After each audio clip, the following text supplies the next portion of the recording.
Hi, I'm Ben from the Cell Phone Broker in San Jose, California. Today I'm going to show you how to use any CDMA device to flash it over to Metro PCS. CDMA stands for Code Divided Multiple Access.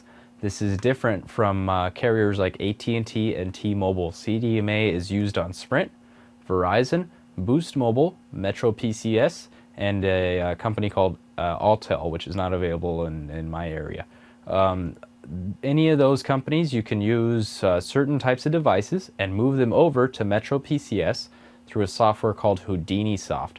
This software is only available in certain Metro PCS dealers and Metro PCS stores.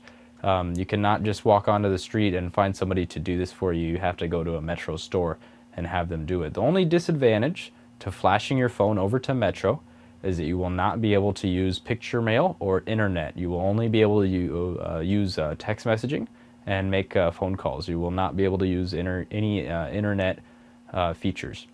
So there are only certain devices that are compatible. To find out which devices are compatible, you want to go to HoudiniSoft.com. That's HoudiniSoft.com and ask for or click on the devices supported list. From there, you will be able to view the devices that are currently available to be flashed over.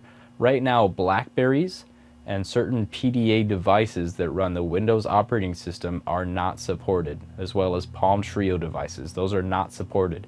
It needs to be a regular, basic type of phone that you can move over.